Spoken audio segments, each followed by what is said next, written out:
El mundo tal como lo conocíamos murió en un solo día. En el año 336 a.C., en la ciudad sagrada de Egas, entre el esplendor de las celebraciones y el júbilo de la multitud, el rey Filipo II de Macedonia se desplomó. Su cuerpo, atravesado por la espada de un guardaespaldas, marcó el sangriento final de una era y el prólogo de otra, aún más grandiosa e inimaginable. Su hijo de 20 años, Alejandro, ascendió al trono. Pero para comprender quién era y en quién estaba destinado a convertirse, debemos retroceder en el tiempo. Debemos ver el mundo que creó su padre y el legado que se convirtió tanto en su mayor don como en su mayor carga. A mediados del siglo IV a.C., el mundo helénico era una sombra de su antigua gloria. La edad de oro de Atenas era cosa del pasado, sepultada bajo las ruinas de la guerra del Peloponeso. La gran Esparta, agotada en sus intentos de mantener su hegemonía, se desvanecía lentamente. Tebas, que había brillado brevemente como una estrella gracias al genio de Epaminondas, se desvaneció con la misma rapidez. Grecia estaba desgarrada, fragmentada en docenas de ciudades-estado en guerra. Las orgullosas ciudades-estado que antaño habían resistido la invasión persa, ahora malgastaban su sangre y oro en interminables guerras intestinas. Debatían filosofía, creaban obras de arte inmortales, pero su voluntad política estaba paralizada. Eran como un jarrón precioso pero roto, cuyos fragmentos ya no podían recomponerse, y en ese momento, desde el norte, de tierras que los ilustrados atenienses consideraban semibárbaras, llegó un hombre que lo cambió todo, Filipo II de Macedonia. Era diferente a los refinados estrategas griegos. Era tosco, tuerto, desmedido en el vino y las pasiones, pero poseía una mente afilada como la hoja de una espada y una voluntad inquebrantable. Al ascender al inestable trono de un reino desgarrado por las luchas internas y las amenazas de los ilirios y los tracios, Filipo no salvó Macedonia. Decidió reforjarla. Su genio se manifestó en dos áreas: la diplomacia y la guerra. Utilizó el oro macedonio para comprar lealtad, sembrar la discordia entre los enemigos y forjar alianzas. Pero su mayor logro fue su ejército. Tomó como base la tradicional falange griega, pero la transformó en algo completamente nuevo. Alargó las lanzas, creando la monstruosa sarisa, que alcanzaba entre 5 y 6 metros. Ahora su falange era una muralla impenetrable, una cerda de acero viviente, erizada de un bosque de lanzas, que ningún enemigo podía penetrar. Creó la caballería de élite de los hetairoi, los compañeros del rey, que se convirtieron en su martillo demoledor. Introdujo máquinas de asedio, tropas de ingenieros y una logística optimizada. Su ejército se convirtió no solo en una reunión de guerreros, sino en un organismo único y letal, subordinado a una sola voluntad. Con este ejército, Filipo marchó hacia el sur. No se limitó a conquistar, subyugó, unió e impuso su voluntad. La batalla de Queronea en 338 se convirtió en un requiem por la independencia de las ciudades-estado griegas. Atenas y Tebas fueron aplastadas. Filipo no las destruyó. Reunió a todos los griegos en Corinto y declaró la creación de una alianza helénica. Les ofreció un nuevo y gran objetivo, uno que pudiera unir a los enemigos de ayer. Una campaña universal hacia Oriente, contra el enemigo eterno, el imperio persa. Venganza por los templos quemados, por el honor deshonrado, por décadas de humillación. Estaba preparando la mayor campaña militar de la historia. Forjó una espada, pero nunca logró golpear. Fue esta espada, este ejército, esta gran idea lo que Alejandro heredó, pero era más que un simple hijo de su padre. Era el producto de dos mundos completamente diferentes. Por un lado, estaba la sangre turbulenta y furiosa de su madre, la princesa de Epiro, Olimpia, una mujer apasionada y mística que creía descender de Aquiles y quizás inspiró a su hijo a creer que su verdadero padre era el mismísimo Zeus. Infundió en su alma fuego, una sed insaciable de gloria y la creencia en su propio destino divino. Por otro lado, estaba la mente fría y racional del mayor pensador de la época, Aristóteles. Filipo lo invitó a ser el tutor de su hijo. Durante 3 años en el sombrío jardín de Miesa, Aristóteles reveló al joven príncipe los secretos de la filosofía, la política, la ética, la medicina y la naturaleza. Le inculcó el amor por el conocimiento y un profundo respeto por la cultura griega. Y lo más importante, le regaló la Ilíada de Homero. Para Alejandro, el poema sobre la guerra de Troya se convirtió en algo más que un libro, en una guía de vida. En Aquiles, vio no solo a un héroe, sino a un modelo a seguir, un guerrero cuyo valor le valió la gloria eterna, aunque a costa de una vida corta. Incluso en su juventud, su carácter único era evidente. La leyenda de cómo domó a Bucéfalo es más que una hermosa historia.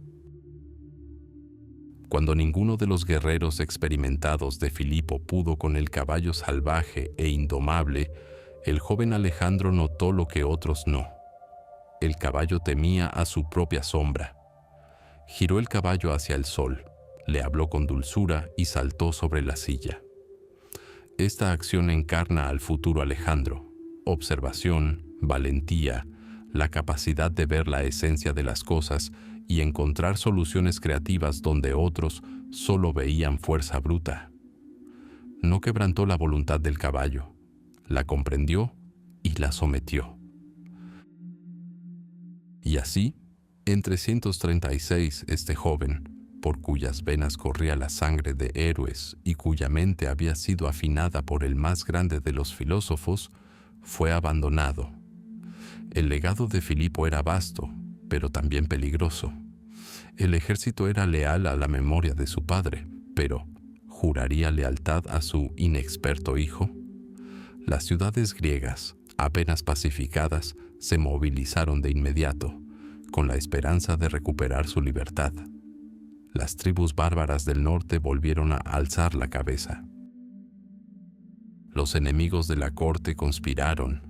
Alejandro recibió una maquinaria militar perfectamente afinada y un gran plan para la conquista de Asia.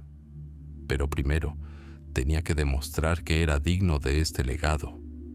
Tenía que demostrar al mundo que la sombra de su padre no lo eclipsaría, sino que simplemente le señalaría el camino. Los primeros pasos del nuevo rey debían ser rápidos, decisivos e implacables.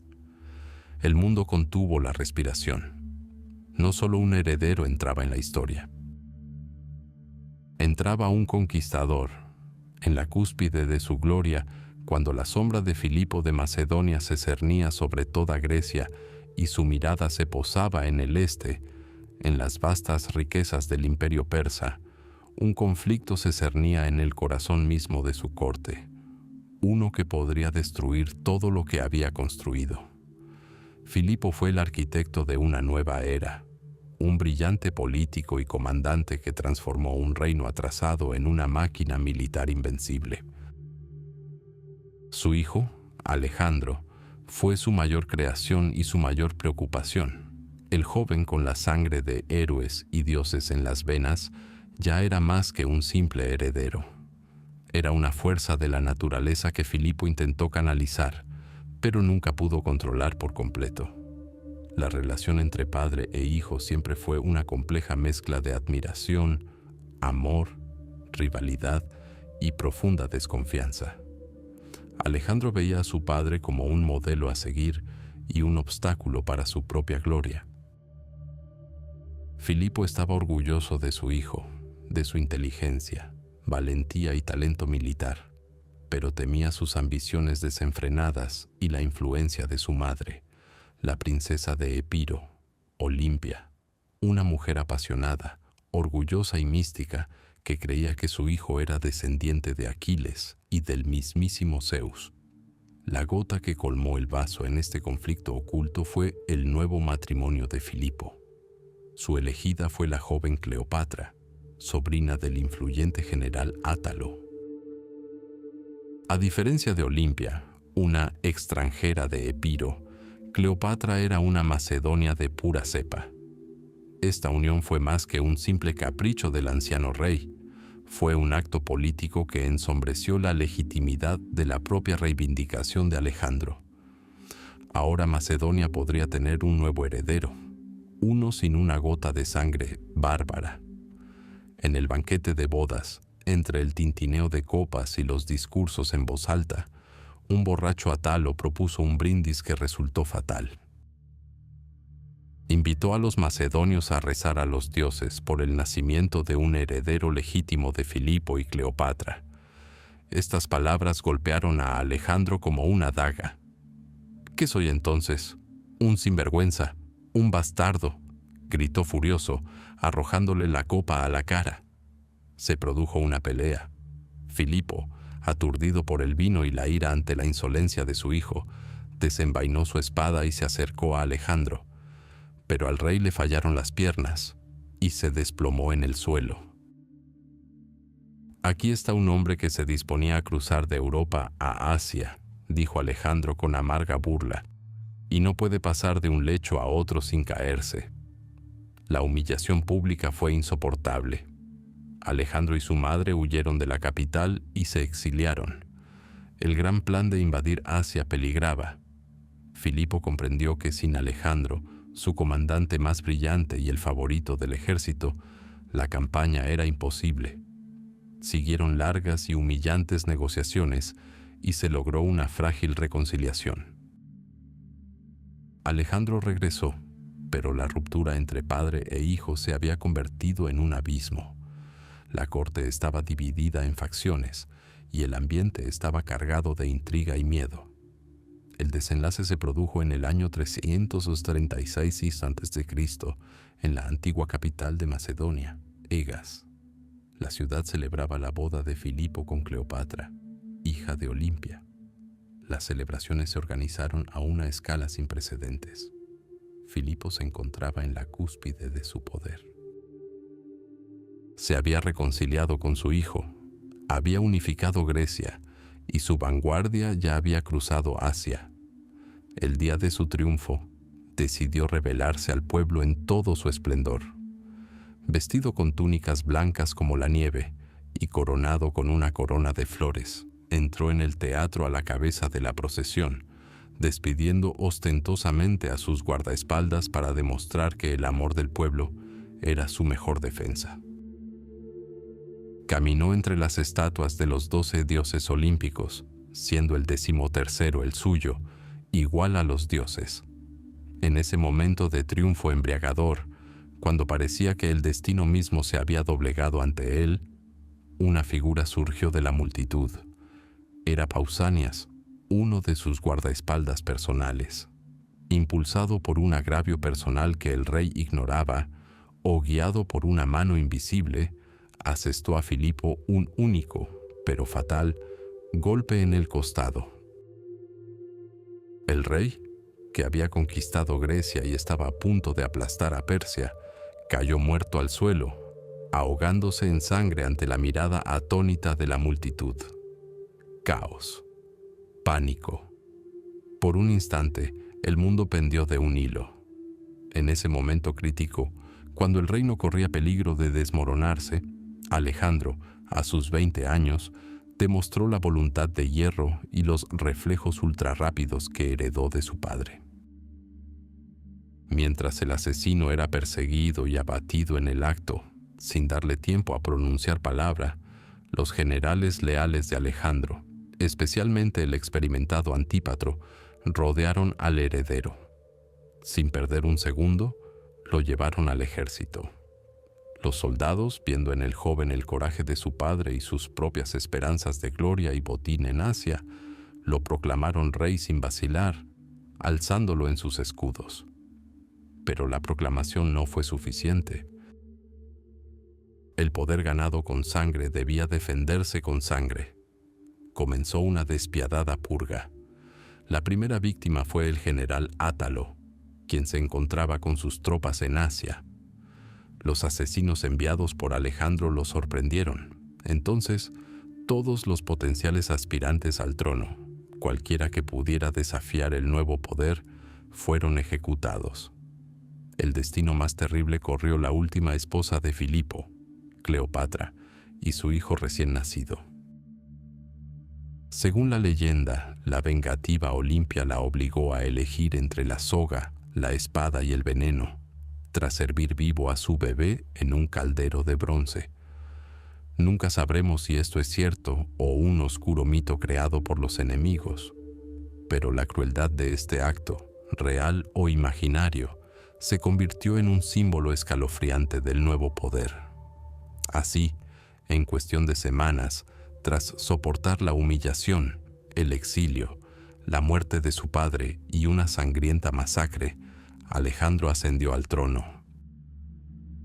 Heredó el ejército, el tesoro y el gran plan de Filipo, pero no se limitó a ocupar el puesto de su padre.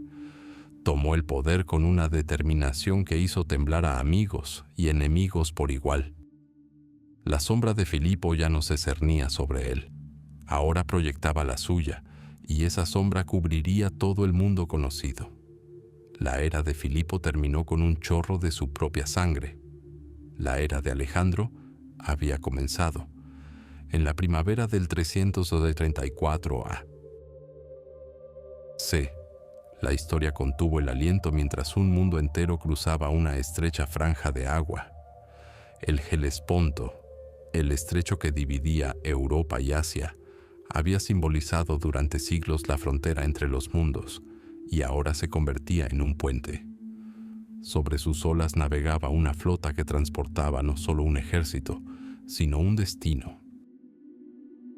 40.000 soldados de infantería y 5.000 de caballería, forjados en el fuego de las guerras de los Balcanes, liderados por un rey de 22 años, emprendieron una campaña que cambiaría el mapa del mundo y la idea misma de lo posible. Este era un nuevo tipo de ejército, una fusión de la fortaleza macedonia y el pensamiento militar griego. Su corazón era la falange, erizada por un bosque de lanzas Sarisa de 6 metros de largo, una muralla viviente de acero y coraje. Su puño era la caballería pesada de los Hetairoi, los amigos del rey, aristócratas para quienes la guerra era el sentido de la vida y el valor personal, la virtud suprema. Y a la cabeza de ellos se alzaba Alejandro. Para él, esta campaña era más que una simple conquista. Era una peregrinación tras los pasos de los héroes, el cumplimiento de un juramento centenario y un diálogo personal con la historia. Lo primero que hizo al pisar suelo asiático fue visitar las ruinas de Troya. Allí, ante la tumba de su mítico antepasado Aquiles, realizó sacrificios, como si pidiera la bendición de la sombra del mayor guerrero de la Hélade. Tomó sobre sí su manto, su furia y su insaciable sed de gloria. La noticia de la invasión llegó a los sátrapas persas de Asia Menor. Un consejo de guerra se reunió en la ciudad de Celea. Los señores de las tierras más ricas, acostumbrados al lujo y a la obediencia incondicional, miraban a la audaz juventud macedonia con desdeñosa arrogancia. Entre ellos solo un hombre evaluó con seriedad la amenaza: el mercenario griego Memnón de Rodas. Conocía a los macedonios, conocía a su rey. Memnón propuso la única estrategia correcta: evitar una batalla decisiva, retirarse a las profundidades del país, empleando tácticas de tierra arrasada, destruir cosechas, quemar ciudades, privar al ejército de Alejandro de alimentos y forrajes. El hambre y las agotadoras marchas harían el trabajo por los persas. El ejército invasor, como un incendio forestal privado de alimentos, se extinguiría solo, Pero los aristócratas persas no estaban eufóricos, sino llenos de orgullo. El sátrapa de Frigia, Arcites, rechazó indignado el plan de Memnón. «No permitiremos que se queme ni una sola casa de nuestros súbditos», exclamó. ¿Permitir que algún advenedizo saqueara sus tierras con impunidad? ¿Mostrar miedo ante un ejército inferior en número? Jamás. Lucharían. Se enfrentarían a los macedonios en la primera posición favorable y los obligarían a retroceder al mar. La confianza en sí mismos, fruto de décadas de dominio indiviso, los cegó. Eligieron el pequeño río Gránico como campo de batalla. El ejército de Alejandro avanzó sin oposición. Los reconocimientos informaron que el ejército persa los esperaba en la orilla opuesta del Gránico. Al acercarse al río, los macedonios se encontraron con un espectáculo aterrador.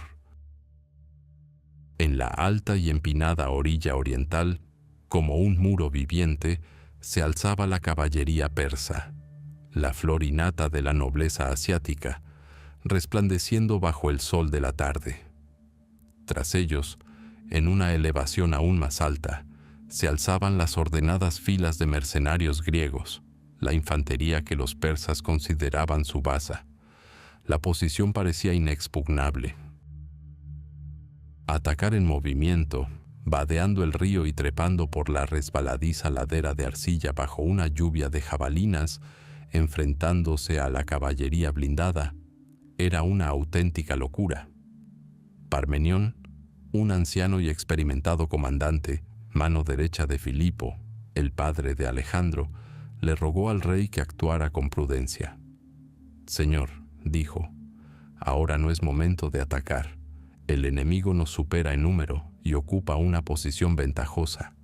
Acampemos». Podrían retirarse durante la noche y por la mañana podremos cruzar sin luchar, o al menos los enfrentaremos en igualdad de condiciones. La lógica era impecable, pero el pensamiento de Alejandro era diferente. No veía un problema táctico, sino un drama psicológico. Retirarse ahora, mostrar indecisión en el primer choque, sembraría la duda en el corazón de sus soldados y fortalecería el ánimo del enemigo. Necesitaba más que una simple victoria. Necesitaba un rayo que aturdiera, paralizara su voluntad de resistir y demostrara al mundo que su ejército era una fuerza invencible. «Me avergonzaría del Helesponto», respondió a Parmenión, «si, tras cruzarlo, temiera esta zanja». La decisión estaba tomada.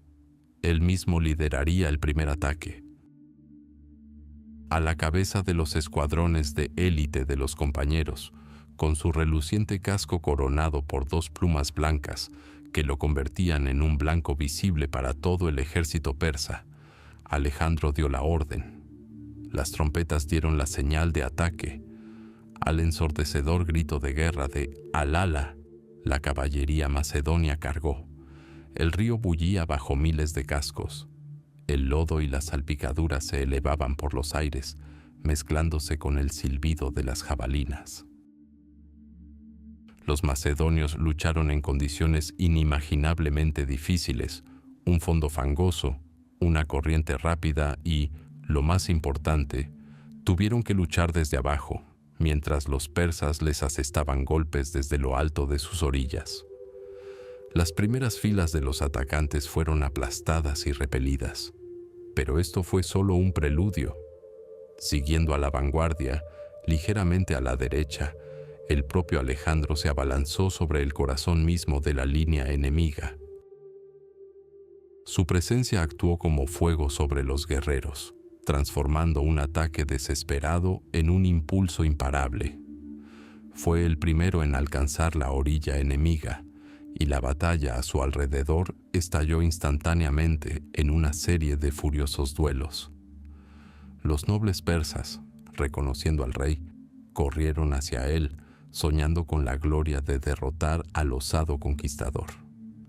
Alejandro luchó como un león. Su lanza se rompió. Exigió otra. Una vorágine de hombres y caballos se arremolinó a su alrededor. Con su nueva lanza derribó a Mitrídates, yerno del rey persa Darío. En ese momento, dos sátrapas, Resaco y Espitrídates, se abalanzaron sobre él desde ambos lados. Resaco golpeó a Alejandro en la cabeza con su espada, pero su yelmo resistió.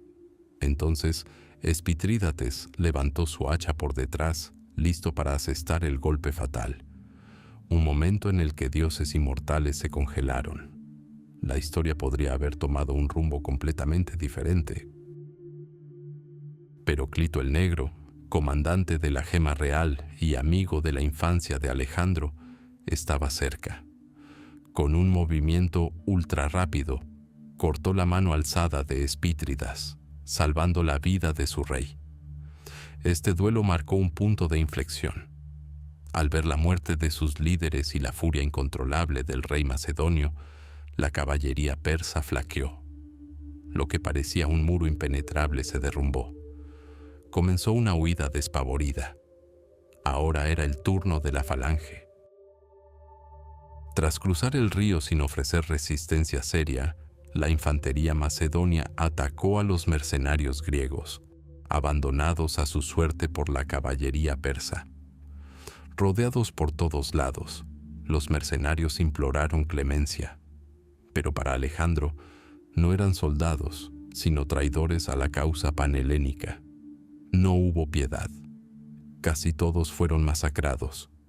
La batalla del Gránico había terminado. Era más que una simple victoria. Era una proclamación. Una declaración grabada a fuego en el cuerpo de un vasto imperio. Alejandro había demostrado que su audacia no era temeridad, sino la máxima expresión de la estrategia. Envió 300 armaduras persas a Atenas con la inscripción: Alejandro, hijo de Filipo, y los griegos, excepto los lacedemonios, tomaron esto de los bárbaros que habitaban Asia. El primer golpe había sido asestado. Las puertas de Asia estaban abiertas de par en par. Ante nosotros se extendía el continente. La victoria en el Gránico fue solo un preludio, el primer acorde de una gran sinfonía de conquista. La sangre en las riberas aún no se había secado, pero el ejército macedonio ya se había adentrado en tierras inexploradas. Ante Alejandro se extendía Anatolia, Asia Menor, un puente entre mundos, una encrucijada de civilizaciones y la clave del corazón del imperio persa.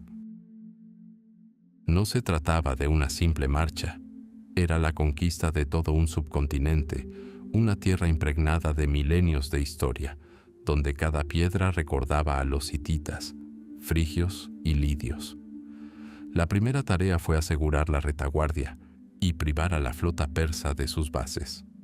Alejandro se dirigió al sur, a lo largo de la costa Egea. Una tras otra, las ciudades griegas, que habían sufrido durante décadas bajo el dominio de los sátrapas persas, le abrieron sus puertas. Éfeso, Priene, Mileto, recibieron a los macedonios no como conquistadores, sino como liberadores. Alejandro proclamó la restauración de la democracia, abolió los tributos a los persas y repatrió a los exiliados. Era más que un general, era un político hábil, con la idea helénica de libertad en la punta de su lanza. Pero no toda Anatolia se doblegó ante él tan fácilmente. La poderosa Halicarnaso, cuna de Heródoto, protegida por imponentes murallas y una guarnición persa comandada por el experimentado mercenario griego Memnón, ofreció una feroz resistencia. El asedio fue largo y sangriento. Las torres de asedio macedonias, las helepolas, ardieron bajo el fuego de los defensores y los asaltos flaquearon. Allí, por primera vez, Alejandro se topó con la tenacidad de un enemigo que se negaba a rendirse. Pero su voluntad fue más fuerte que las murallas de piedra de Halicarnaso. La ciudad cayó, aunque Memnón logró escapar por mar. Alejandro ordenó arrasar a Halicarnaso, dejando solo la ciudadela, una terrible advertencia para cualquiera que se atreviera a dudar de su determinación. Tras invernar, El ejército se dividió. El general Parmenión lideró el grueso de sus fuerzas por la ruta principal hacia el interior, mientras que el propio Alejandro, con sus tropas de élite, eligió la peligrosa ruta a través de las agrestes montañas de Licia y Panfilia. Fue una campaña que puso a prueba su resistencia. Los soldados se abrieron paso a través de pasos nevados, donde el viento gélido los helaba hasta los huesos, y caminaron por estrechos senderos costeros donde las olas rompían a sus pies. Cuenta la leyenda que el mar mismo se abrió ante él, reconociendo su misión divina. Pero la verdad residía en el espíritu inquebrantable de sus guerreros y en el genio de su líder, que siempre elegía el camino más audaz e inesperado. Para la primavera del 373 a.C., toda Anatolia occidental y meridional estaba bajo su control. La flota persa estaba atrapada en sus puertos, privada de puertos y suministros. Era el momento de atacar el corazón del conflicto. El ejército se unió y avanzó hacia el noreste, hacia la antigua capital de Frigia, Gordión. Gordión no era un puerto rico, ni un importante centro militar. Era un lugar de poder, envuelto en el aura de antiguos mitos. Allí, en la antigua Acrópolis, se guardaba una reliquia que se rumoreaba en toda Asia: el carro del legendario rey Gordio. La barra de tracción de este carro estaba atada al yugo con un complejo nudo de corteza de cornejo. Los extremos del nudo eran invisibles y desenredarlo parecía imposible. Una antigua profecía juraba que quien pudiera desatar el nudo gordiano se convertiría en el gobernante de toda Asia. Para muchos, esto era solo un viejo cuento, pero Alejandro comprendía el poder de los símbolos. Sabía que la fe de los soldados y los pueblos conquistados era tan importante como el filo de las espadas. Conquistar Asia por la fuerza de las armas era una cosa. Obtener el derecho a hacerlo de los propios dioses era otra muy distinta. El día señalado, Alejandro, acompañado de su séquito, ascendió al templo. Una enorme multitud se había congregado a su alrededor: veteranos macedonios, frigios locales y curiosos de todos los alrededores. Todos esperaban con gran expectación. El rey se acercó al carro, lo examinó larga y cuidadosamente. El nudo, aparentemente no tejido por manos humanas, sino por el tiempo mismo. Vio en él no solo un enigma, sino un desafío al viejo mundo, con sus tradiciones, profecías y un destino predestinado. Un mundo que él había venido a cambiar. Intentó desatarlo con las manos, siguiendo las curvas de la corteza endurecida, buscando el principio o el final. Pero el nudo no se movía. Un murmullo de decepción recorrió la multitud. ¿Realmente se retiraría el gran Alejandro ante una maraña de cuerdas viejas? Y entonces el rey sonrió. Comprendió. La profecía había hablado de cómo desatar el nudo, pero no había especificado cómo. Viejos problemas requerían nuevas soluciones. Había dejado de esperar a que el destino fuera benévolo. Había decidido forjar su propio destino. Desenvainando la espada, asestó un golpe único, seco y preciso. El acero brilló. La estopa seca se partió en dos con un crujido seco. El nudo, que había guardado su secreto durante siglos, cayó a sus pies. Por un instante, reinó un silencio sepulcral, y luego la multitud estalló en un rugido de alegría. Los soldados aclamaron a su rey, interpretando su acto como una señal del cielo. Los frigios lo contemplaron con temor y asombro. No solo había resuelto un enigma, sino que había roto la estructura misma de la predestinación, declarando que su voluntad era superior a las antiguas profecías. Esa misma noche, según relatan los cronistas, se desató una violenta tormenta. Truenos y relámpagos sacudieron el cielo sobre Gordión, y todos vieron esto como la confirmación definitiva. El propio Zeus, aplaudiendo la hazaña de su hijo.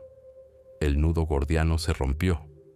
Con él, el antiguo orden mundial se derrumbó.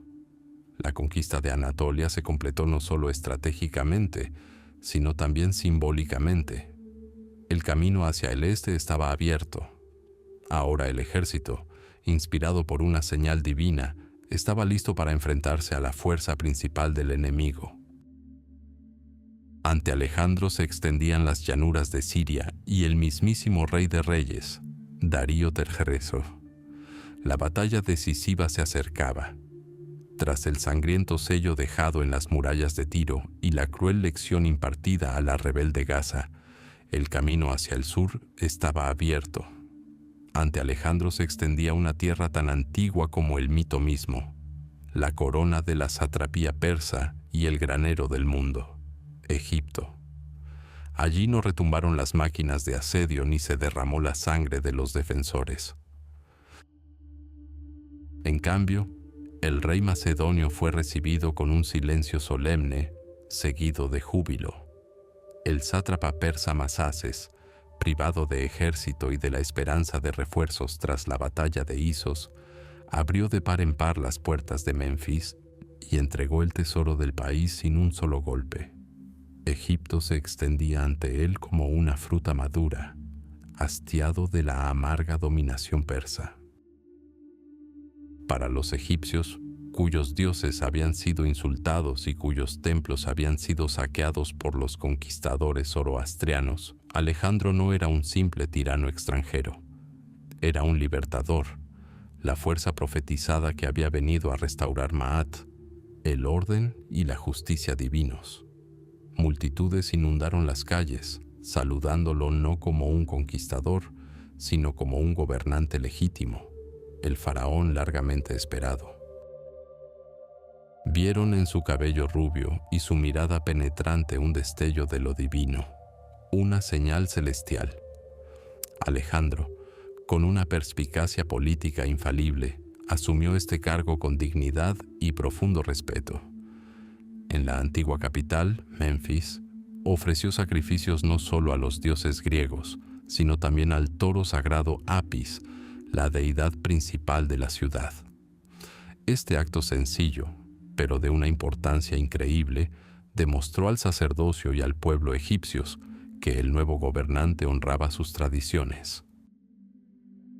No había venido a destruir, sino a gobernar en armonía con la cultura milenaria del Nilo.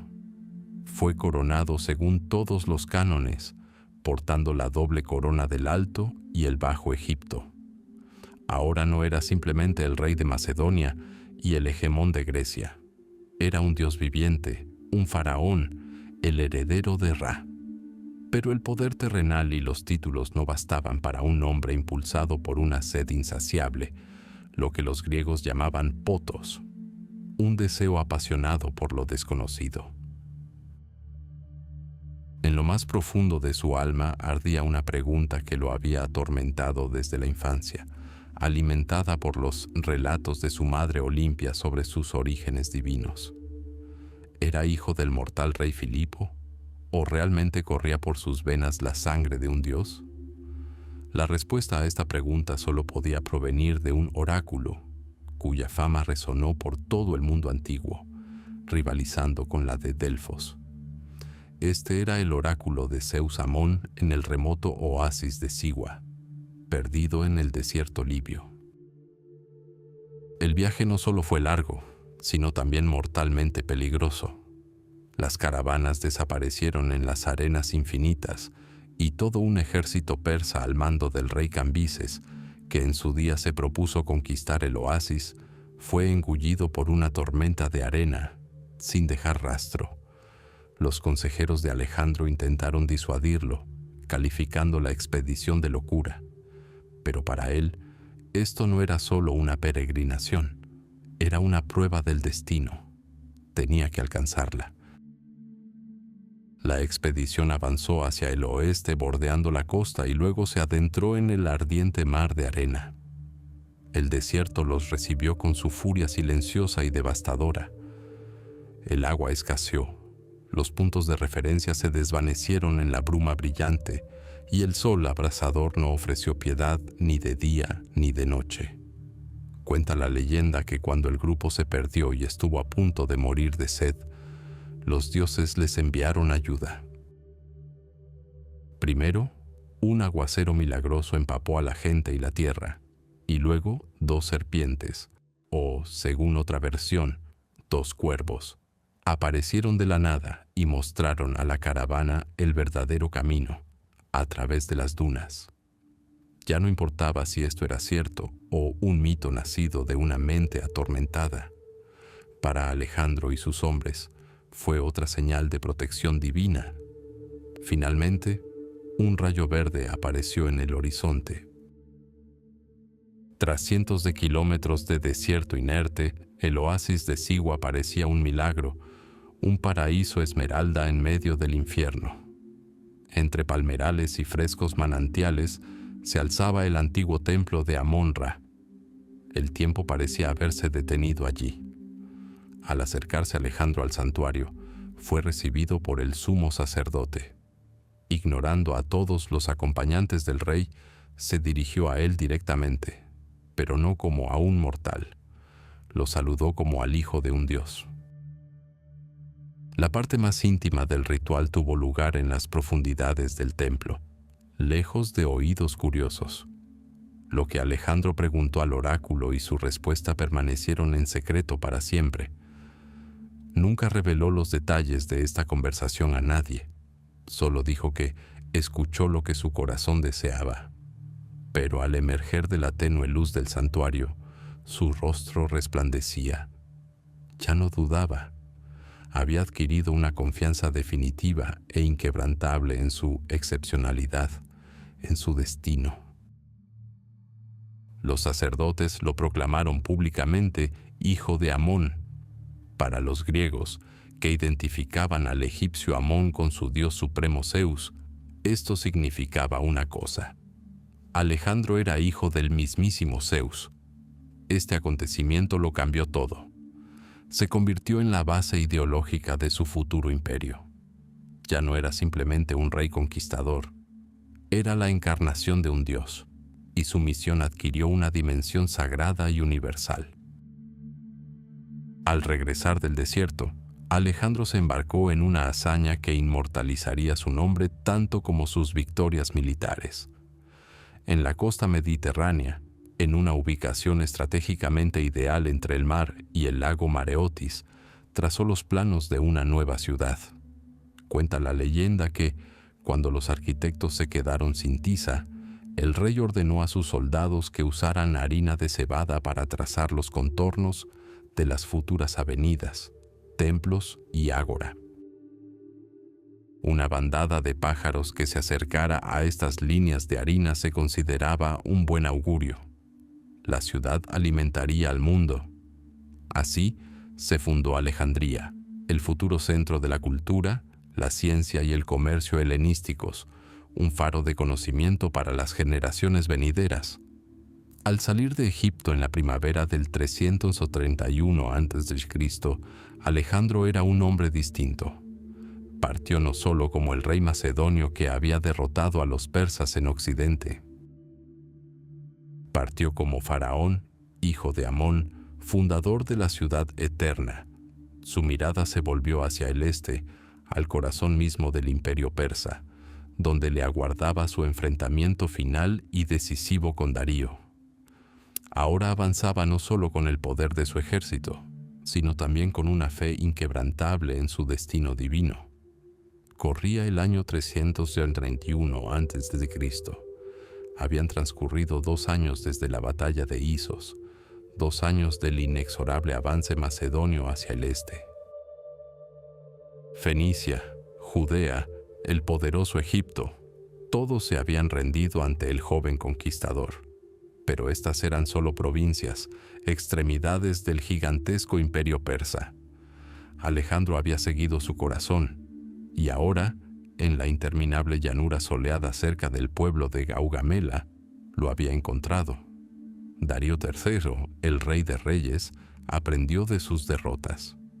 Ya no permitiría que gargantas y ríos le restaran su mayor ventaja, el número. Él mismo había elegido este campo de batalla. Perfectamente llano, despejado por sus ingenieros para que nada impidiera el rápido avance de su arma principal, los carros de guerra con ejes de hoz. Aquí, bajo el despiadado cielo mesopotámico, reunió todo el poder de su imperio. Los historiadores antiguos hablan de un ejército de 1.000.000, pero incluso según las estimaciones modernas más conservadoras, el ejército persa contaba con al menos 250.000 de guerreros. Esto era más que un simple ejército. Era un mundo entero, reunido bajo un mismo estandarte, arqueros a caballo escitas del norte, poderosos jinetes bactrianos del corazón de Asia, elefantes de guerra indios, hoplitas mercenarios griegos y, por supuesto, el núcleo del ejército, 10.000 inmortales, la guardia personal del rey. Frente al campamento macedonio había un mar de gente, cuyos fuegos por la noche parecían un cielo estrellado descendiendo a la tierra. Alejandro solo pudo reunir 47.000 hombres contra este océano, 40.000 infantes y 7.000 jinetes, pero no eran simples soldados, eran veteranos curtidos que habían resistido el fuego y el agua desde el Gránico hasta Egipto. Cada uno conocía a su comandante de vista y cada uno creía en su genio, en su divina fortuna. Esto no era un ejército, era un solo organismo, una espada afilada en la mano de un solo hombre. La noche anterior a la batalla, el anciano y experimentado general Parmenión se acercó al rey con una propuesta. «Ataquemos al amparo de la oscuridad», aconsejó. «La sorpresa y el caos en su vasto campamento estarán de nuestra parte». Alejandro lo miró y pronunció las palabras que se hicieron legendarias. «No robaré la victoria». No quería una victoria obtenida con artimañas ni engaños.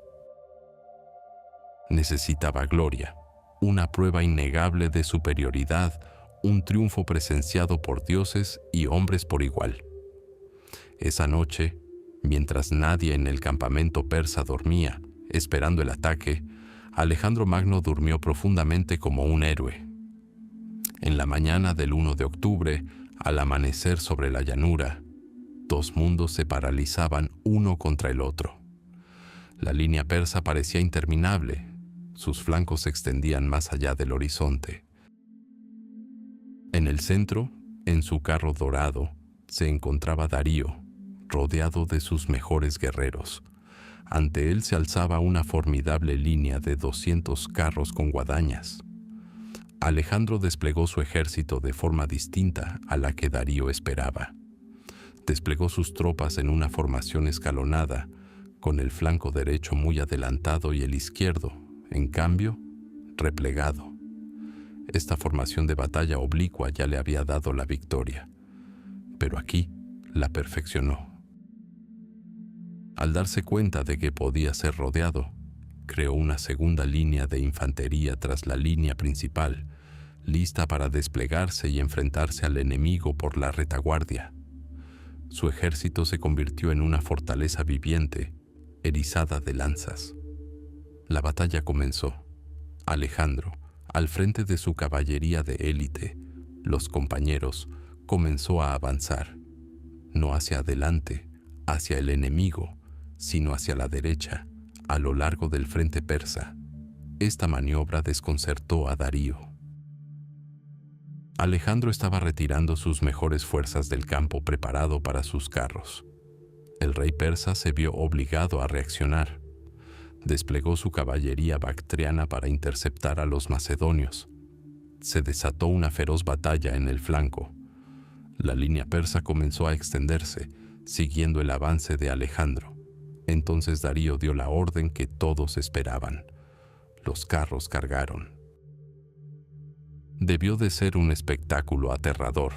El estruendo de las ruedas, el relincho de los caballos, el destello de las espadas que se precipitaban hacia la muralla monolítica de la falange macedonia. Pero Alejandro estaba listo. A su señal, las primeras filas de infantería se separaron, formando corredores. Soldados con armas ligeras lanzaron jabalinas contra los conductores y los caballos. Los carros, descontrolados, atravesaron la línea sin causar daño, cayendo en la trampa de la segunda línea. La formidable arma persa había sido neutralizada prácticamente sin pérdidas. Alejandro continuó su avance hacia la derecha, extendiendo aún más el frente persa, y entonces vio lo que había estado esperando. Justo cuando el flanco izquierdo de la infantería persa corría en ayuda de su caballería, apareció una brecha en su línea de batalla. Era pequeña, casi imperceptible en la gran escala de esta gigantesca batalla, pero para la perspicaz vista de Alejandro fue suficiente. Desplegó su setairoi y, formando la famosa cuña macedonia, atacó la brecha. No se trataba de una simple carga de caballería, era un ataque relámpago, dirigido a un único punto, el corazón del ejército enemigo. A la cabeza de la cuña, con una armadura brillante y 2 penachos en el yelmo, volaba el propio Alejandro. Su objetivo no era el flanco ni la infantería, su objetivo era Darío. El golpe fue terrible. Los setairoi, armados con largas lanzas, atravesaron las filas de la guardia persa. La falange se abalanzó sobre la brecha que se abría tras ellos. El pánico se apoderó del centro del ejército persa. Desde su carro, Darío vio la implacable figura del rey macedonio abriéndose paso entre el humo, el polvo y el brillo del acero. El temple del rey de reyes cedió, giró su carro y huyó del campo de batalla. La huida del monarca se convirtió en una señal para todo el ejército.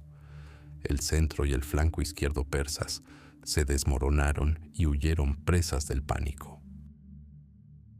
La victoria parecía completa, pero en ese momento un mensajero llegó al galope desde el flanco izquierdo macedonio. El viejo Parmenión, atacado por las fuerzas superiores de la caballería persa de Maceo, estaba al borde de la aniquilación. Alejandro se enfrentó a una decisión que determinaría todo su futuro. Darío huía ante él.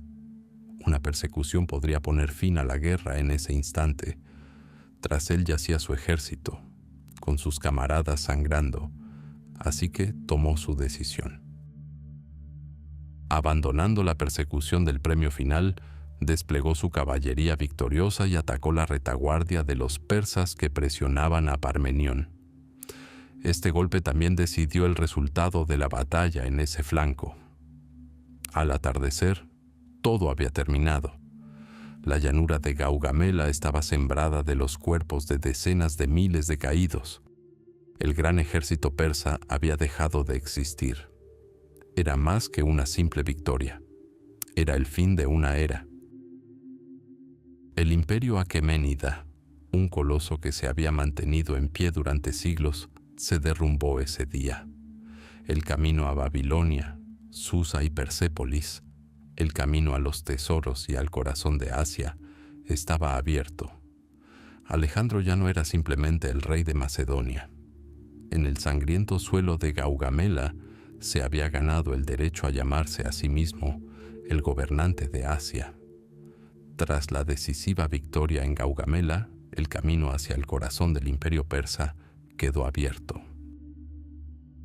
Babilonia y Susa, las grandes capitales administrativas, cayeron ante Alejandro sin oponer resistencia, asombrando a los macedonios con sus innumerables tesoros. Pero estos eran solo el umbral.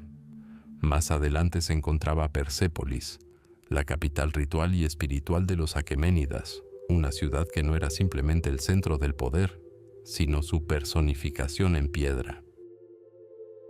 Era el lugar donde los representantes de todos los pueblos conquistados acudían una vez al año para llevar ofrendas al Rey de Reyes. Cada bajorrelieve en sus muros, cada columna de sus majestuosos salones, glorificaba la grandeza e inviolabilidad del poder persa. En enero del 330 a.C., El ejército de Alejandro, tras cruzar la puerta persa, donde había encontrado una resistencia desesperada pero inútil, entró en la ciudad sagrada. Lo que vieron superó todas las leyendas. El complejo palaciego, que se alzaba sobre una gigantesca terraza, parecía obra no humana, sino de los dioses. Una gran escalinata conducía a la puerta de todas las naciones, custodiada por colosales toros alados, la Pusu. Más allá se encontraba la sala de audiencias, la Apadana, un bosque de docenas de esbeltas columnas coronadas con capiteles en forma de grifos y leones. Las paredes estaban cubiertas de tallas que representaban interminables procesiones de medos y persas, lidios y etíopes, babilonios e indios, portando sus mejores ofrendas. Allí yacía la historia misma del imperio, congelada en piedra. Los tesoros contenían la riqueza acumulada por generaciones de aqueménidas: oro, plata, piedras preciosas, telas de color púrpura y obras de arte invaluables. Los historiadores estiman que el tesoro de Persépolis contenía 120.000 talentos de plata, una suma suficiente para financiar cualquier ejército durante décadas. Los macedonios, tanto soldados rasos como veteranos, deambulaban por los salones, atónitos ante tal esplendor. El saqueo fue metódico y exhaustivo. Miles de mulas y camellos fueron traídos de toda la zona para llevarse los tesoros. Pero Alejandro permaneció en la ciudad varios meses. Lo atormentaban las dudas. ¿Qué hacer con este símbolo? Su anciano y sabio general, Parmenión, le aconsejó clemencia y pragmatismo. ¿Por qué destruir lo que ahora te pertenece?, dijo. Estos pueblos no te respetarán si destruyes su lugar sagrado. Al preservar Persépolis, te mostrarás no como un conquistador bárbaro, sino como el legítimo sucesor de los reyes persas. Sus palabras contenían la fría lógica de un estadista. Sin embargo, otras fuerzas luchaban en el alma de Alejandro. Para él y para todos los griegos de su ejército, Persépolis era más que una ciudad extranjera. Era un nido de tiranía, el lugar desde el que Jerjes había emprendido su campaña para esclavizar la Hélade 150 años antes. Era un símbolo de la arrogancia persa, pagada con la sangre de los guerreros de Maratón, las cenizas de Atenas y las miles de vidas griegas perdidas en las Termópilas y Salamina. La idea de venganza, de retribución sagrada, fue el motor de toda la campaña. ¿Podría dejar intacto este monumento a la gloria enemiga? El desenlace se produjo durante un gran banquete celebrado en honor a la victoria. El vino fluyó a raudales, disipando la fatiga y reavivando viejos agravios. Los guerreros y comandantes, embriagados por la victoria y el alcohol, se entregaron a una bulliciosa juerga. Y en ese momento, según la leyenda, Thais, cortesana ateniense y amante del general Ptolomeo, tomó la palabra. De pie entre los juerguistas, pronunció un discurso que encendió un polvorín. Habló de la Acrópolis incendiada, los templos de Atenea destruidos y la humillación que había sufrido su patria. Declaró que el mayor triunfo para todos los griegos sería prender fuego al palacio de los bárbaros que habían profanado sus santuarios con sus propias manos, y que lo hiciera una mujer de Atenas, para que la venganza fuera aún más simbólica. Sus palabras, llenas de pasión y sed de venganza, cayeron en terreno fértil. La multitud ebria rugió, exigiendo antorchas. La idea, previamente en el aire, tomó forma. Alejandro, arrastrado por el impulso general, se puso de pie de un salto. Quizás, en su estupor ebrio, vio en esto la mano del destino, el gran acto final de un drama histórico. Fue el primero en tomar la antorcha. Lo que comenzó como una bacanal de borrachos se convirtió en una pira funeraria para el mayor imperio de la antigüedad. Una procesión de antorchas recorrió los salones del palacio.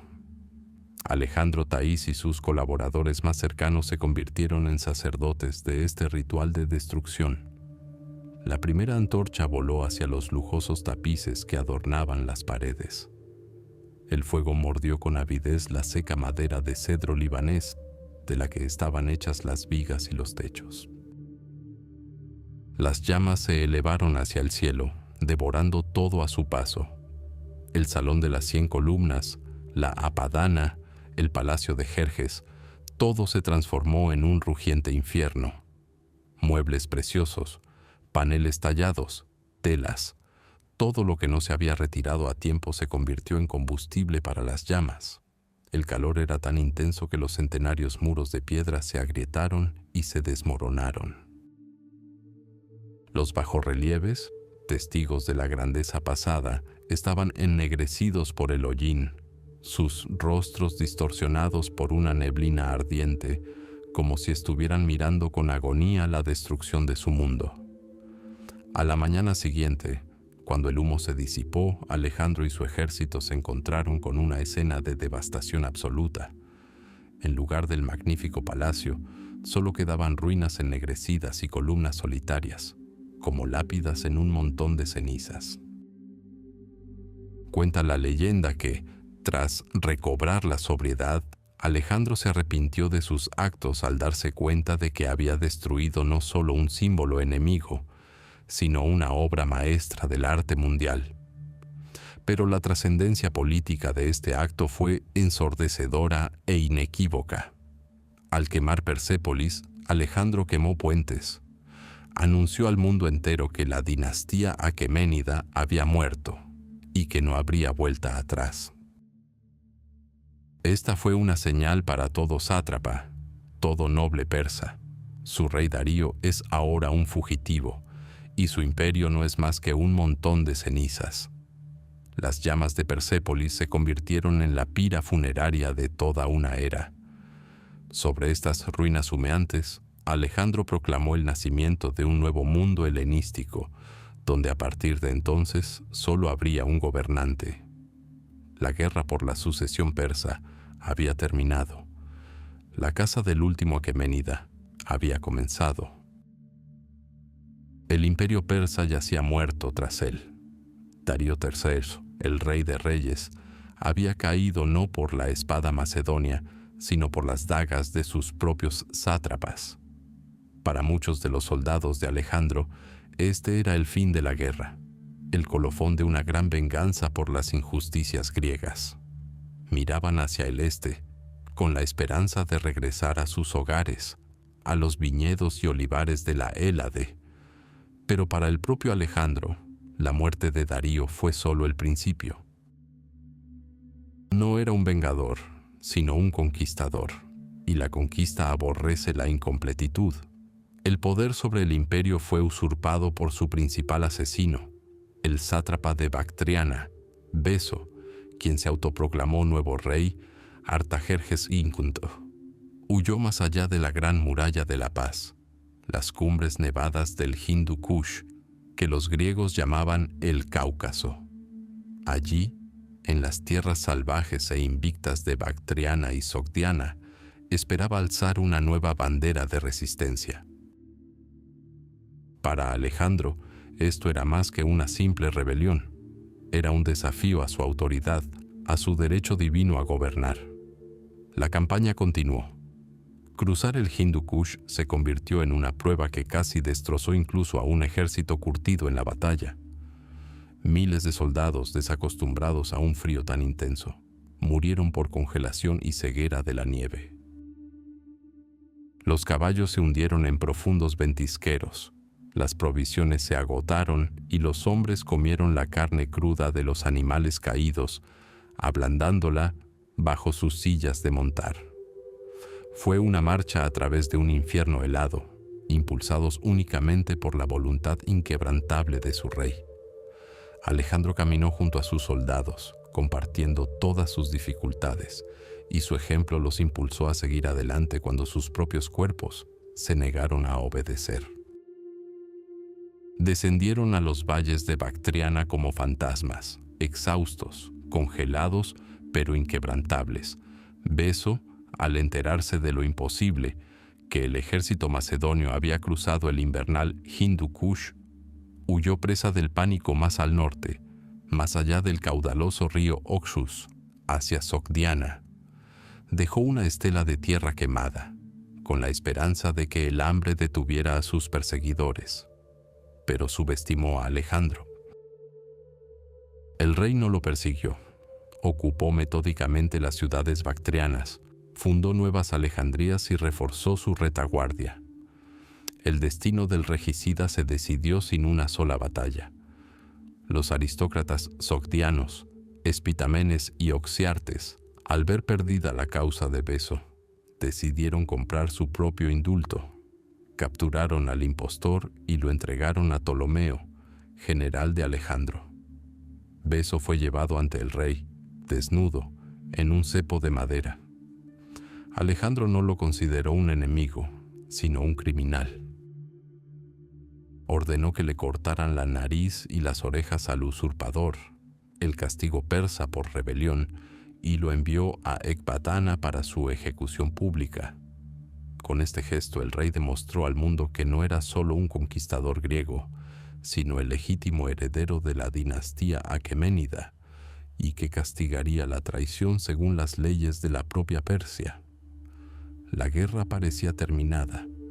El enemigo principal había sido capturado y humillado. Pero fue en ese momento que comenzó lo más terrible. Las tierras de Bactriana y Sogdiana no eran como la bondadosa Persia. Eran una tierra dura de pueblos orgullosos y guerreros para quienes la libertad era más valiosa que la vida misma. Y esta resistencia tenía un nuevo líder, mucho más peligroso que Beso. Su nombre era Espitamenes. El mismo Espitamenes que había traicionado a Beso ahora lideraba un levantamiento popular. No era un comandante que buscaba la gloria en una batalla decisiva, sino un genio de la guerra de guerrillas. Sus destacamentos de caballería sogdiana y escita aparecieron de la nada. Atacaron con la velocidad del rayo las guarniciones y los trenes de suministros macedonios y desaparecieron sin dejar rastro en las interminables estepas y gargantas montañosas. El ejército de Alejandro, creado para batallas campales, se vio atrapado. Su falange estaba indefensa ante un enemigo que se negaba a luchar. Los macedonios aprendieron una amarga lección en el río Politimeto, donde los sogdianos, liderados por Espitamenes, destruyeron por completo una fuerza macedonia de 2000 hombres. Para un ejército invicto desde Queronea, esto fue una conmoción. Alejandro, acudiendo apresuradamente al lugar de la tragedia, solo vio los cuerpos mutilados de sus soldados. La ira del rey fue terrible. Respondió a la guerra de guerrillas con terror absoluto. Comenzaron los 2 años más brutales de toda la campaña. Alejandro marchó a través de Sogdiana a sangre y fuego, masacrando a la población de ciudades enteras, sin perdonar ni a mujeres ni a niños. Comprendió que el pueblo apoyaba al escurridizo Espitamenes y decidió desmantelar este apoyo, inundando la tierra en sangre. Construyó fortalezas, dejó guarniciones e intentó tomar la región con férrea. A orillas del río Jaxartes, en los confines del mundo conocido, en 17 días fundó la ciudad fortaleza de Alejandría Eschata, Alejandría la más lejana. Era su avanzada de civilización, situada frente a las salvajes tribus escitas que vagaban al otro lado del río. Pero ni siquiera el terror pudo quebrar la resistencia. Su corazón latía en las inexpugnables fortalezas montañosas conocidas como la Roca Sogdiana y la Roca de Chori. El aristócrata Oxiartes y su familia se refugiaron en la primera. La roca parecía inexpugnable, escarpadas murallas nevadas que se extendían hasta las nubes. Cuando se les ofreció la oportunidad de rendirse, los sogdianos simplemente rieron, gritando a los macedonios que enviaran soldados con alas. El reto fue aceptado. Alejandro prometió una enorme recompensa a quien alcanzara la cima. 300 voluntarios, los escaladores más experimentados del ejército, armados con cuñas y cuerdas, emprendieron la vertiginosa ascensión al amparo de la noche. Decenas cayeron al abismo, pero al amanecer, los supervivientes hicieron una señal al rey desde la cima, ondeando banderas blancas. Cuando los defensores de la fortaleza vieron a los guerreros macedonios sobre ellos, su moral se desplomó. Se rindieron, asombrados no tanto por la fuerza del enemigo como por su audacia. Fue allí, entre los cautivos, donde Alejandro vio a la mujer que cambiaría el curso de la guerra y su propia vida. Era Roxana, la hija de Oxiartes. Las leyendas decían que era la mujer más hermosa de Asia, pero el rey quedó cautivado no solo por su belleza, sino también por el espíritu orgulloso e inquebrantable de su mirada. En ese momento, el gran estratega tomó su decisión política más importante. No la tomó como concubina esclava. Declaró que se casaría con ella. Este matrimonio fue una genialidad. El rey macedonio, conquistador de Asia, se casó con la hija de un aristócrata local.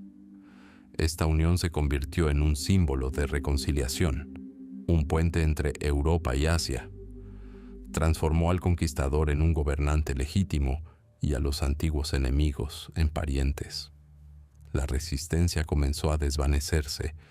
Incluso Espitamenes, el gran guerrillero, perdió su apoyo. Sus aliados escitas, cansados de la guerra interminable, lo traicionaron, lo asesinaron y enviaron su cabeza a Alejandro como ofrenda de paz. La guerra en el fin del mundo había terminado. Le había costado a Alejandro 2 años de su vida, miles de soldados y su reputación de noble conquistador. Pero le había enseñado un nuevo arte, el arte de gobernar un imperio. Comprendió que la paz no se puede mantener solo con la punta de una lanza. A veces se requiere una alianza matrimonial, una política sabia y la disposición a aceptar a pueblos extranjeros. Tras dominar Bactriana y Sogdiana, Alejandro había asegurado su retaguardia. Ahora su mirada, insaciable y siempre en busca de nuevos horizontes, se dirigía más al sureste, hacia donde, más allá del río Indo, se extendía una tierra fabulosa y desconocida, la India.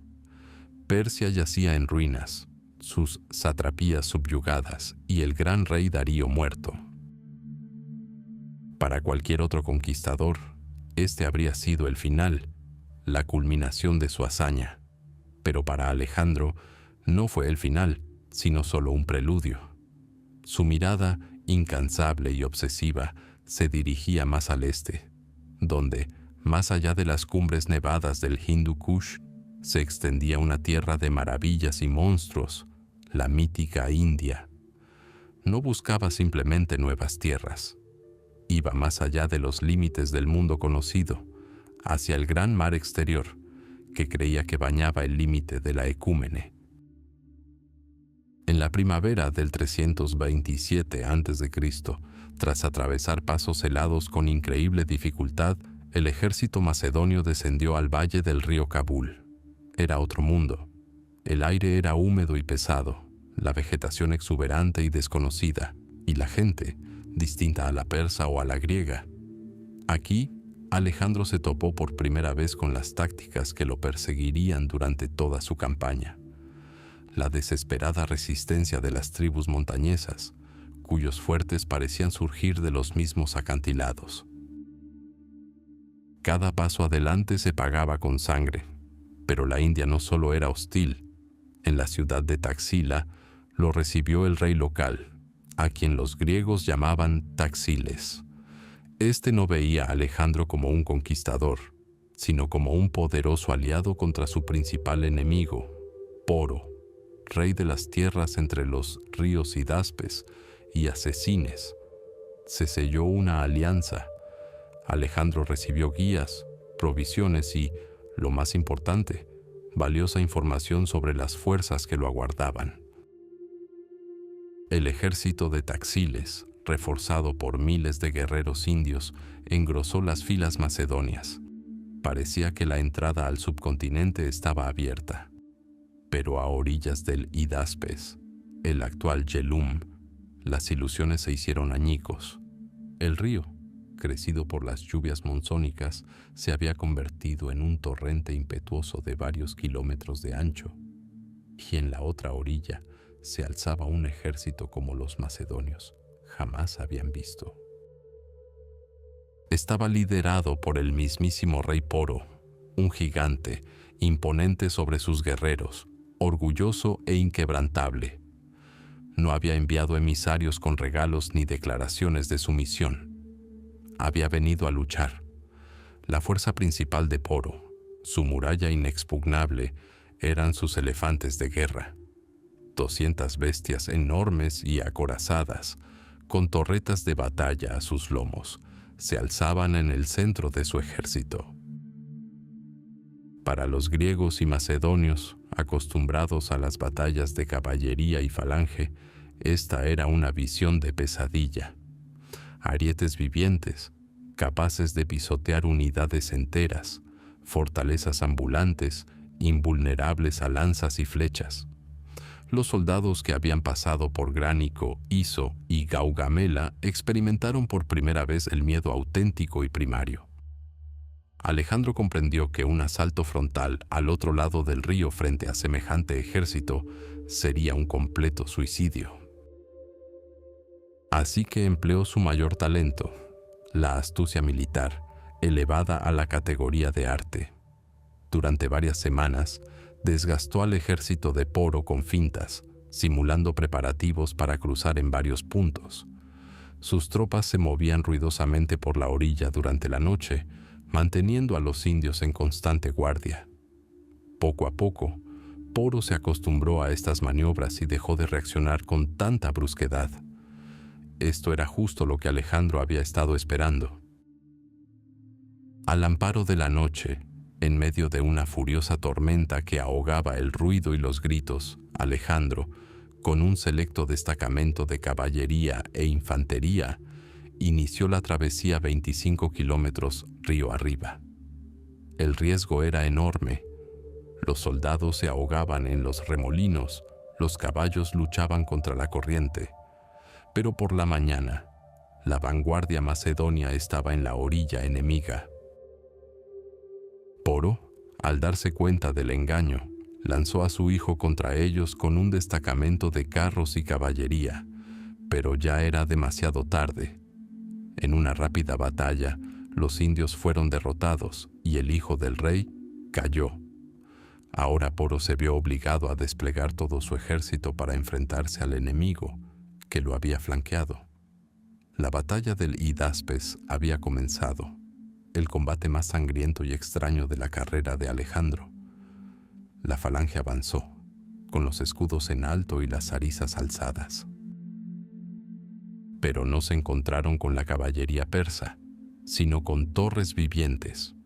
Los elefantes se estrellaron contra las ordenadas filas macedonias, destrozándolas, pisoteando a los soldados, agarrándolos con sus trompas y lanzándolos por los aires. Los rugidos de los animales se mezclaron con los gritos de los heridos. Parecía que la falange, invencible durante décadas, sería aplastada. Pero Alejandro también demostró su ingenio aquí. Ordenó a su infantería ligera y arqueros que concentraran su fuego no en los elefantes, sino en sus conductores, los cornacas.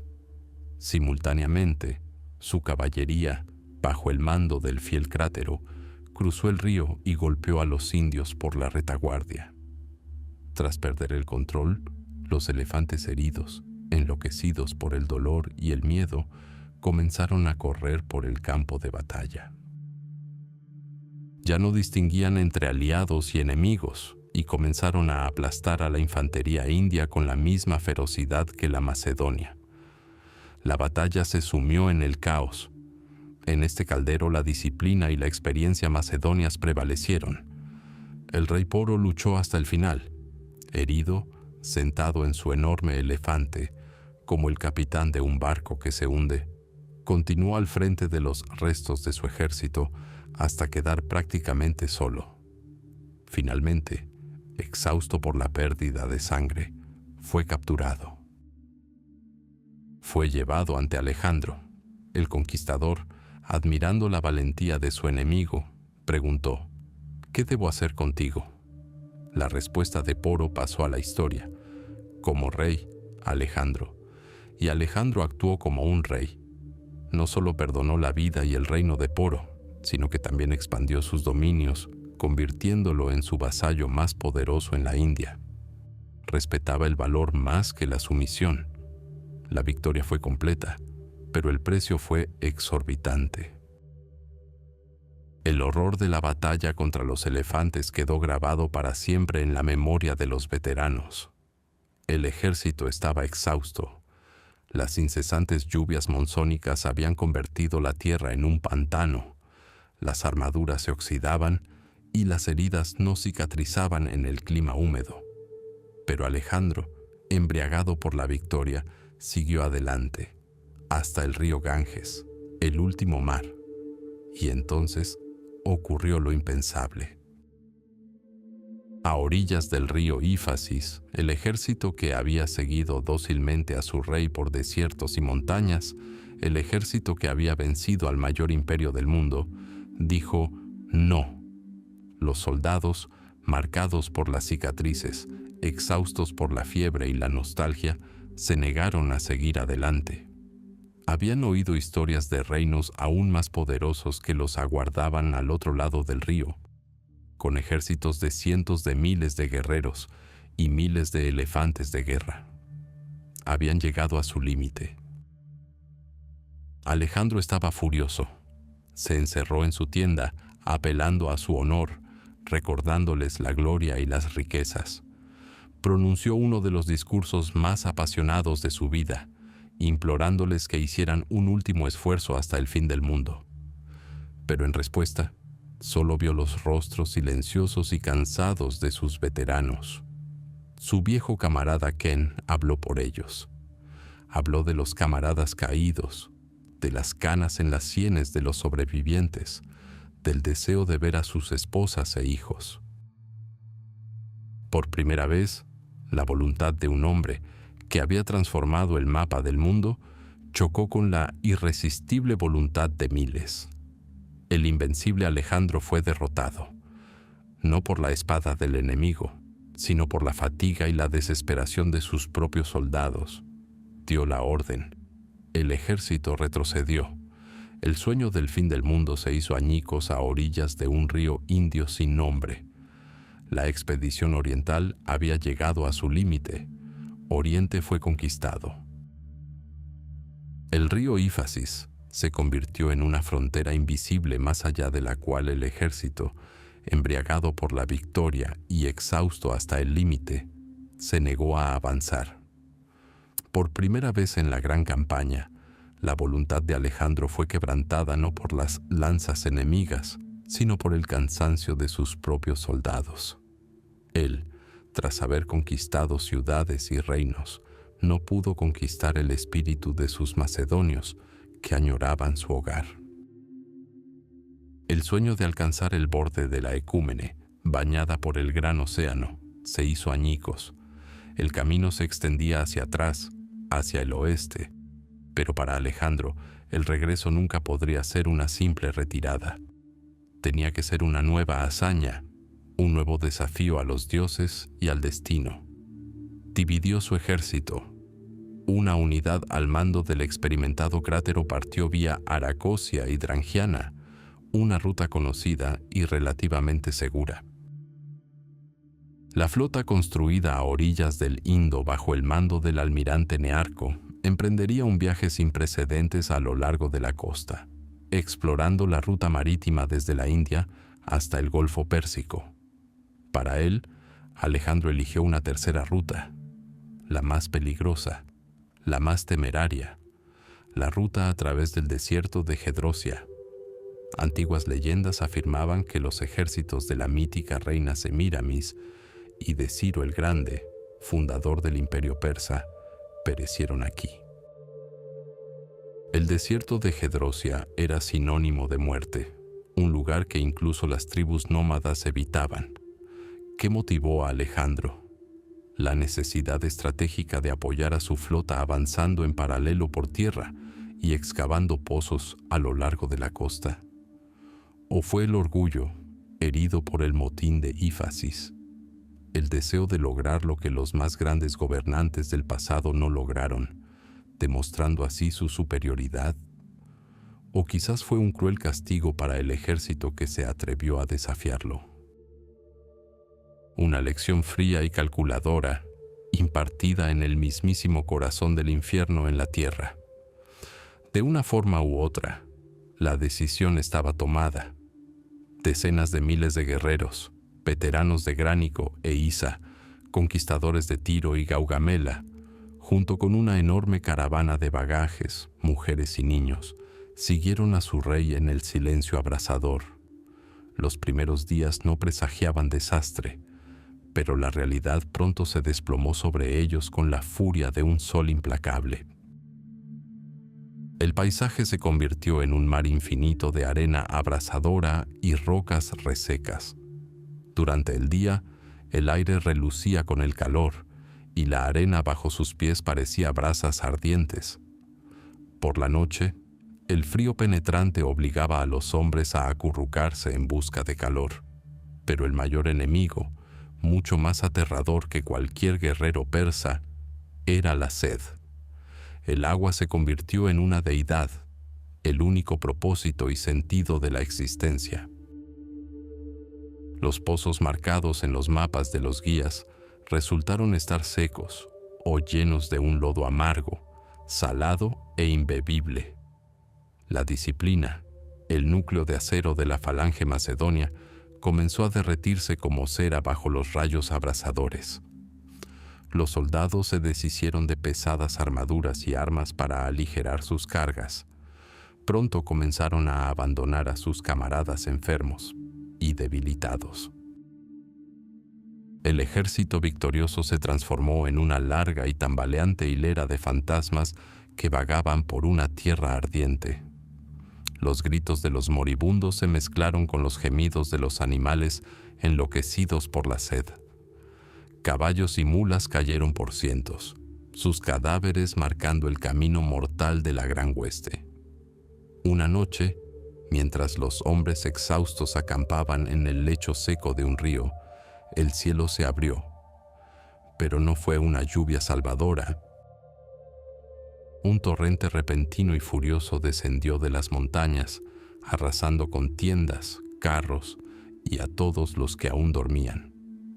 El agua que habían buscado con tanta desesperación llegó como un asesino, llevándose consigo sus últimas provisiones e innumerables vidas. El desierto se burló de ellos, ofreciéndoles la muerte ahora por sequía, ahora por inundación. El propio Alejandro sufrió como todos los demás. Abandonó a su caballo, Bucéfalo, y marchó a la cabeza de la columna, compartiendo todas las penurias con el último de sus guerreros. Su presencia, su voluntad inquebrantable, fue lo único que evitó que el ejército se desintegrara por completo. Y fue allí, en el corazón de la desesperación, donde ocurrió uno de los episodios más reveladores de su vida. Varios guerreros, al salir en su búsqueda, encontraron un pequeño manantial y recogieron un poco del preciado y turbio líquido en sus yelmos. Se lo llevaron a su rey, el único que podía salvarlos a todos. El campamento se paralizó. Miles de ojos inyectados en sangre observaban cada uno de sus movimientos. Alejandro tomó el yelmo, agradeció a los soldados su devoción y ante la mirada de todo su ejército exhausto, vertió lentamente el agua sobre la arena abrasadora. Se filtró por la tierra en un instante, sin dejar rastro, pero este gesto valió más que todo un oasis. Si el rey, sediento como ellos, se negaba a beber agua porque no había suficiente para todos, ningún soldado podría quejarse de su suerte. Esta lluvia de agua vertida sobre la arena fue más poderosa que cualquier orden. Infundió nueva vida a los moribundos, restauró su sentido de unidad y orgullo. Ya no eran una multitud de condenados, sino el ejército de Alejandro.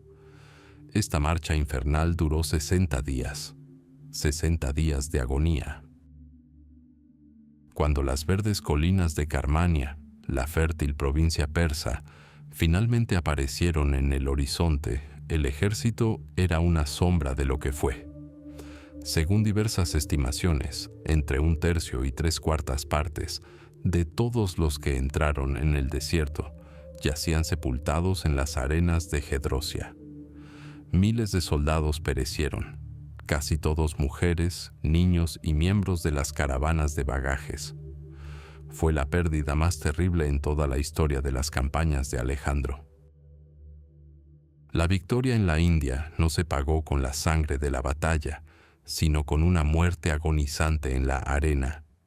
Y aquí, al borde de la salvación, Alejandro escenificó algo inimaginable.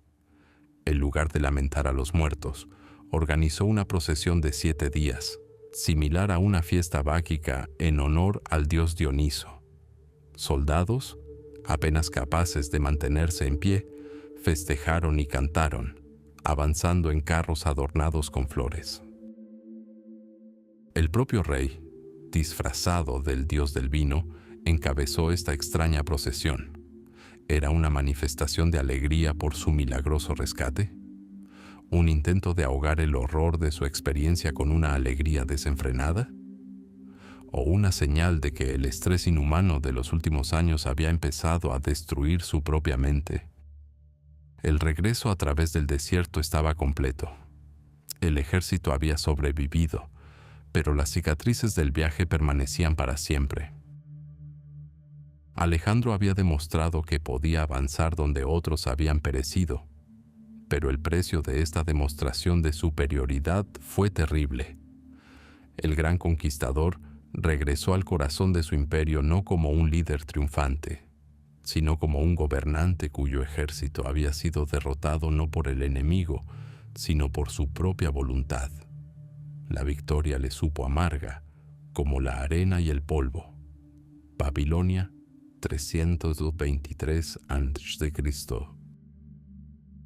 El calor abrasador de Mesopotamia envolvió la ciudad que se convirtió en el corazón de un nuevo imperio sin precedentes.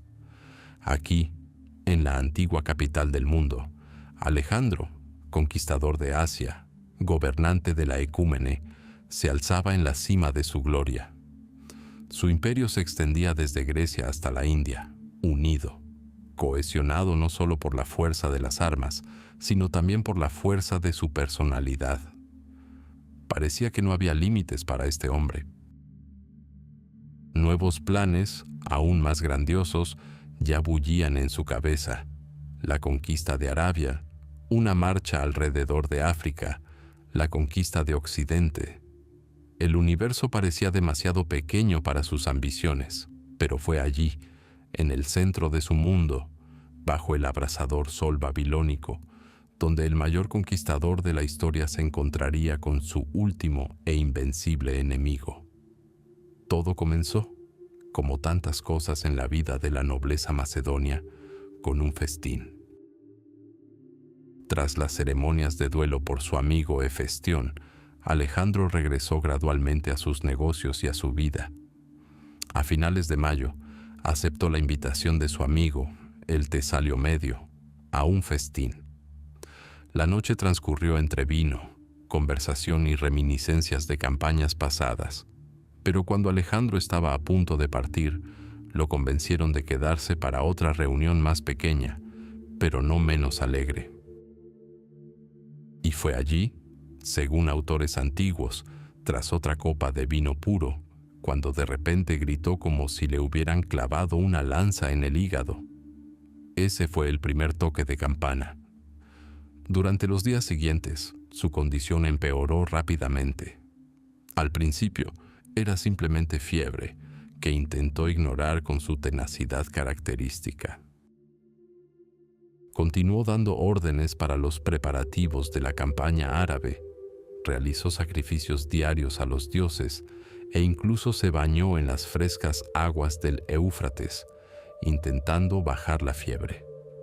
Pero el fuego en su interior ardía cada vez con más fuerza. Un enemigo invisible, al que ninguna espada podía abatir, había entrado en su torrente sanguíneo y libraba su propio asedio final. Con cada día que pasaba, sus fuerzas menguaban.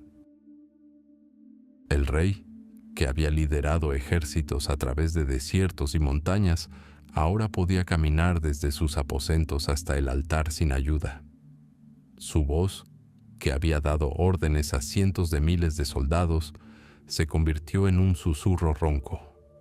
La noticia de la enfermedad del comandante se extendió como un rayo por el vasto campamento. La ansiedad dio paso al miedo y luego a una profunda desesperación. Los soldados, sus leales macedonios, que lo habían apoyado en las buenas y en las malas, desde el Gránico hasta el Hidaspes, se negaban a creer. Para ellos, Alejandro era más que un simple rey. Era la encarnación de la buena fortuna, un dios viviente, la garantía de sus victorias y su futuro. Su muerte parecía impensable, el fin del mundo mismo. Al 10º día de su enfermedad, cuando ya era evidente que toda esperanza estaba perdida, corrieron rumores por el ejército de que el rey ya había muerto y los generales lo ocultaban. Se desató un murmullo. Los veteranos exigieron ver a su comandante por última vez. Los diádocos, futuros amos del mundo, no se atrevieron a negarse. Y entonces tuvo lugar una de las despedidas más trágicas de la historia. Las puertas del Palacio Real estaban abiertas. Y junto al lecho del moribundo Alejandro, su ejército fluía en una corriente interminable, un río silencioso e interminable de gente, veteranos, curtidos en cientos de batallas, con cicatrices en el rostro y lágrimas en los ojos, pasaron junto a su comandante. No dijeron ni una palabra, simplemente lo miraron, intentando grabar en su memoria los rasgos del hombre que representó toda una era para ellos. Alejandro ya no podía hablar, yacía consumido por la fiebre, pero su mente estaba despejada. Reconoció a sus antiguos camaradas, respondió a cada uno con una mirada, un leve asentimiento, un gesto con la mano. Esta silenciosa despedida contenía más que cualquier palabra: gloria compartida, dolor compartido y la certeza de que su gran campaña había terminado para siempre. Cuando el último soldado abandonó la cámara, solo sus generales más cercanos permanecieron junto al rey. Ptolomeo, Seleuco y Pérdicas vieron que el fin se acercaba. Según la leyenda, uno de ellos, quizá Pérdicas, se acercó al oído de Alejandro y le hizo la pregunta crucial, aquella de la que dependía el destino del mundo: ¿a quién le dejas tu reino? Por un instante reinó el silencio, roto solo por la respiración agitada del moribundo. Entonces, con sus últimas fuerzas, susurró dos palabras que se convirtieron en una profecía fatídica: toi kratistoi, al más fuerte. ¿Era esta su verdadera voluntad o un desahogo moribundo? Un reconocimiento de que solo los más dignos y poderosos podrían defender el imperio que había creado, o una cínica comprensión de que su muerte inevitablemente sumergiría a sus comandantes, Lobo, en una sangrienta lucha por la sucesión. Nunca lo sabremos. Pero estas palabras no fueron un testamento, sino una sentencia, una chispa que encendió la guerra de 30 años de los diádocos.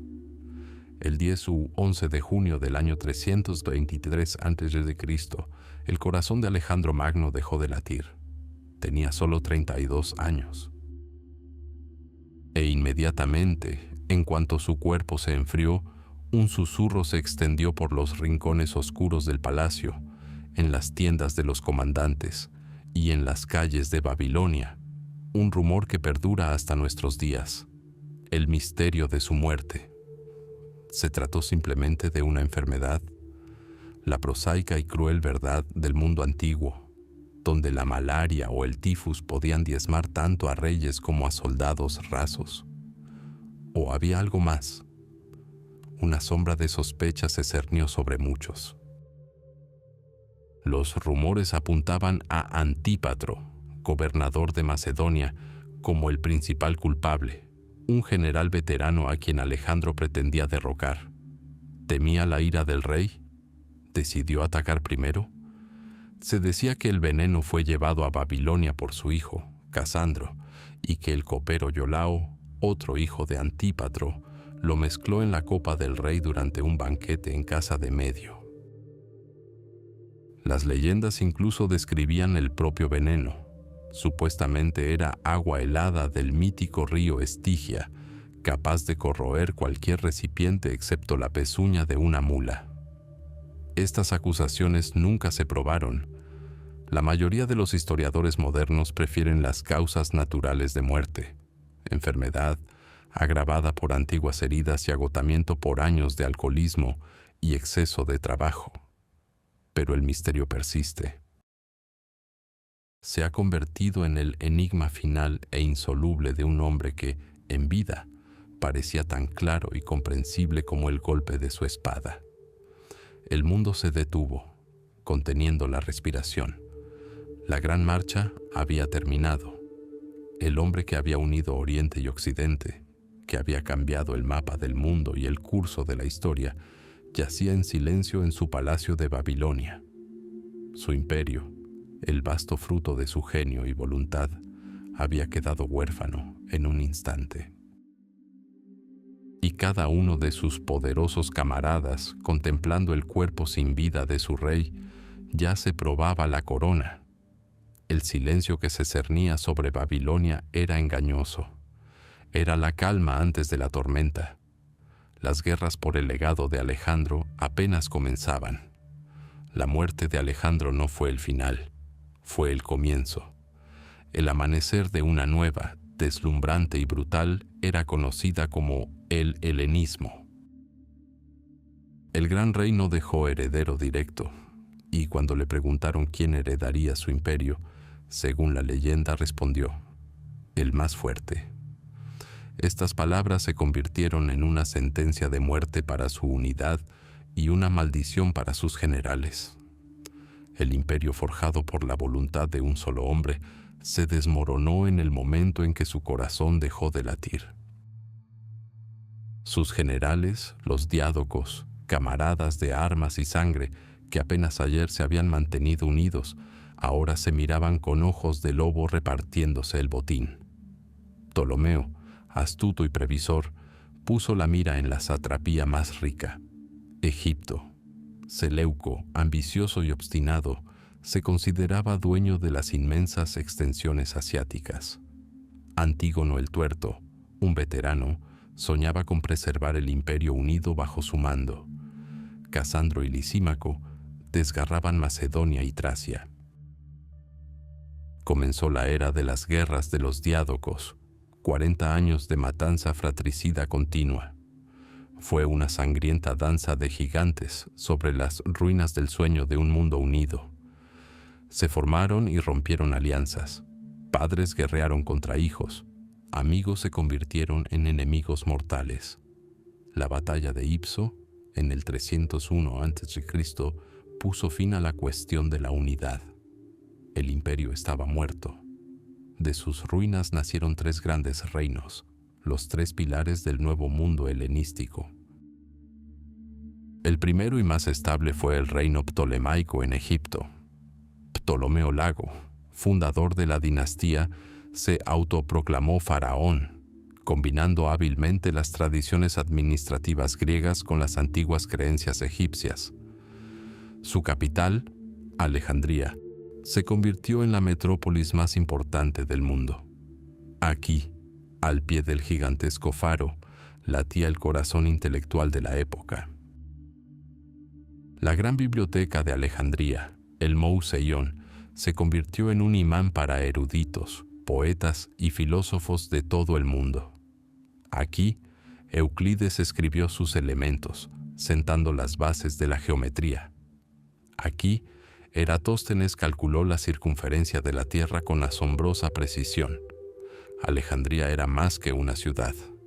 Era un crisol de culturas, donde la racionalidad griega se encontraba con el misticismo milenario de Oriente.